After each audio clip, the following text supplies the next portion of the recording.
ঠিক আছে চান করবে? কেমন লাগছে? ভালো লাগছে না? কোন দিঘাতে এই জন্য স্নান করে না তো বুঝতে পারিনি। একটা এখানে দেখলাম, এই সামনে একটা সোয়া ছিল।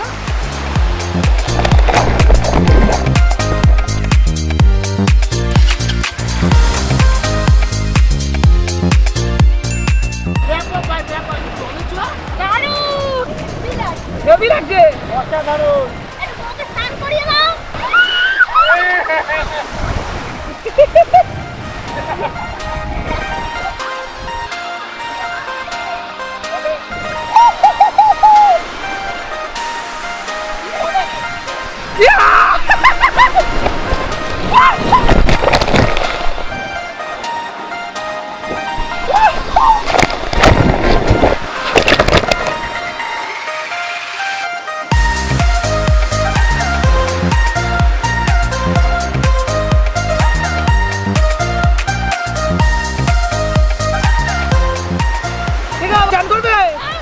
কেমন লাগছে? ভালো লাগছে না?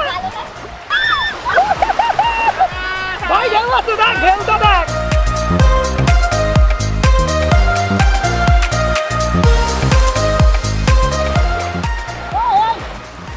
এই ব্যাগ বরাবর এখান দিয়ে এসো না, এখানে পাথর আছে। এখানে কোল দিঘাতে এই জন্য স্নান করে না তো। হাতটা আমার কেটে গেল, হাতে কেটে গেছে, পায়ে কেটে গেছে। এখানে বোঝা যাচ্ছে না কোথায় কোথায় কি বলে টাকা ওটা বলে, ওই পাথর কনা, পাথর কুচি যাই বলে, প্লেটের মতন পাথর আছে। পা কেটে যাচ্ছে, হাত কেটে যাচ্ছে, বুঝতে পারিনি। একটা এখানে দেখলাম, এই সামনে একটা সোজা ছিল, ঠিক আমাদের ওই ব্যাগ সোজাসুজি বরাবর একটা ছিল সোজা, আবার পাশে ছিল। মানে এখানে না ওই পাথরগুলোতে শ্যাওলা পড়ে পড়ে পুরো প্লেটের মতো হয়ে গেছে, হাত পাত কেটে দেখো টাচ হলো কেটে গেল।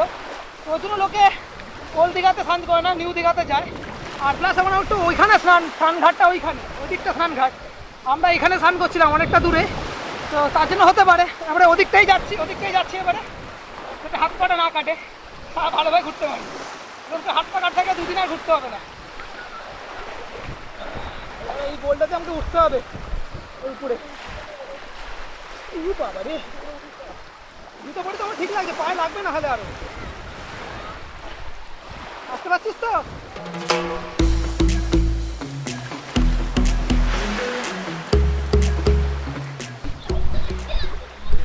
কেন? আমারই ভয় লেগে গেছে। দীপারম যেতে যেতে এরকম ঘুরে গেছে, মানে ওই দিকে টেনে নিচ্ছে ওকে। আমি দীপাকে এক হাতে চশমা, এক হাতে সুলাভ দেয়।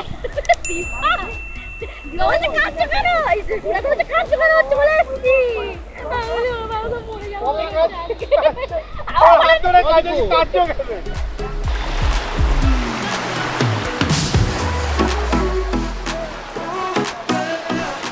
তো গাইস দেখলে আমরা কি মজা করেছি দীঘাতে গিয়ে স্নান করতে গিয়ে, ব্যাপক মজা হয়েছে। সত্যি কথা বলতে ব্যাপক মজা হয়েছে। গীত আর দীপা দুজনে স্নান করিনি, ওরা হোটেল থেকে স্নান করে গেছিলো, বললো আমরা স্নান করবো না, কিন্তু সমুদ্র সেটা মানছে না, সবাই এসে তখন সবাইকে স্নান করতে হবে। ওরা প্রায় স্নান করে ফেলেছিল ওখানে জলে, এত মজা হয়েছে। আমরা ওখান থেকে স্নান ফান করে আমরা বেরোই প্রায় 5:30 পৌনে 6 নাগাদ। দীঘার যে লাইফ গার্ডগুলো আছে তারা বলছে যে দাদা উঠুন, আর স্নান করতে হবে না, উঠুন এবার উঠুন। সবাই ঘুরতে আসে, মানে বিকালে ওয়াক করতে আসছে, তখন আমরা স্নান করে যাচ্ছি। আর আমরা ছাড়াও ছিল কিছু লোক ছিল তখন স্নান করছিল। তারপর আমরা হোটেল চলে আসি, আর হোটেলে ঢুকি প্রায় 6টা হয়ে গেছে তখন। এমনি দাদা কত? এমনি নন এসি কত?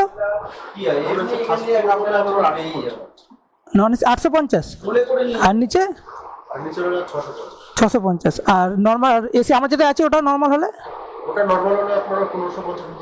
1550, মানে 1500-এর মধ্যে পড়ে যাবো। যেহেতু আমরা ব্যাসারে এসেছিলাম বলে একটু বেশি প্রাইসে, ঠিক আছে। আর মানে এমনি মানে সোম থেকে শুক্রবারের মধ্যে আসলে বলছেন তো? হ্যাঁ হ্যাঁ হ্যাঁ,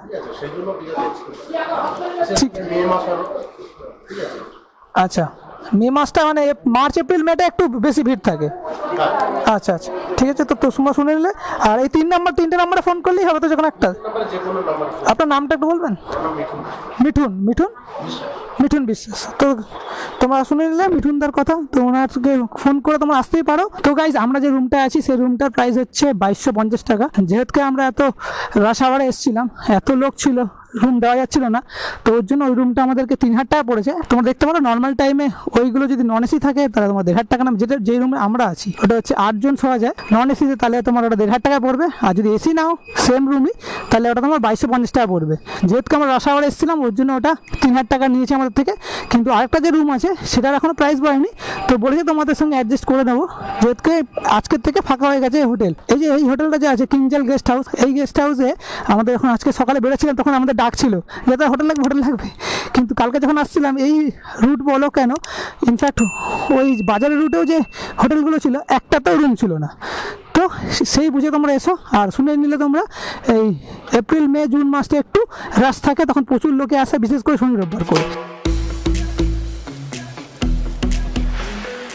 এই রাস্তাটা হচ্ছে ফরেস্ট বাংলা রোড, এখান থেকে আমরা গেছি হচ্ছে আমাদের হোটেলে। এটা হোটেলটা যাওয়ার দুটো রাস্তা আছে, একটা হচ্ছে তোমার দীঘার যে থানা আছে, থানার সামনে দেখবে একটা পার্ক মতন করা আছে, পার্কের উল্টো দিক দিয়ে রাস্তাটা আছে, এখান থেকে তোমরা যেতে পারো। বা আমরা যে রাস্তায় গেছি ওই রাস্তাটা হচ্ছে ফরেস্ট বাংলা রোড, বেশ ভালোই লাগছিলো। আমি যে রাস্তাটা চিনতাম না, রাকেশ আমাদেরকে নিয়ে গেছে, আমরা হোটেল পাচ্ছিলাম না, ওই রাস্তাতে রাকেশ আমাদের নিয়ে গেছে, কিন্তু ভালো, সত্যি কথা বলতে রাস্তাটাও ভালো আর বেশ অন্যরকম লাগছিলো। যে পরের দিন আমরা সকালে ওখানে যাই, হালকা ফালকা ওয়াক করি, ওখানে হনুমানও আছে প্রচুর। পরের ভিডিওতে একটা হনুমান এসে একজনকে প্রচুর লোককে তাড়া করছিল, প্রচুর লোক ভয় পাচ্ছিল, তোমার ভিডিও দেখতেও পারবে নিশ্চয়ই। এই করে সারাদিনটা কেটে যায়, বিকালবেলা আমরা যাই একটু বিচে একটু ঘুরি।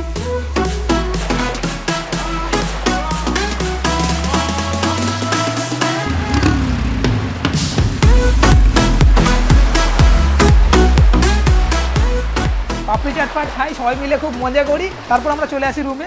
আর কালকে আমরা সকালে যাব মোহনার একটা নতুন রাস্তা হয়েছে, সেই রাস্তা তোমাদের দেখাবো। উড়িষ্যায় উদয়পুর যাবো, উদয়পুর বিচ দেখাবো, আর এরকমই আরও অনেক কিছু থাকবে নেক্সট এপিসোডে। তো দেখার জন্য অবশ্যই লাইক কমেন্ট সাবস্ক্রাইব করো, আর দেখা হচ্ছে তোমাদের নেক্সট ভিডিওতে। ততক্ষণের জন্য tata. Let it go, let my body go, take our bodies higher and higher.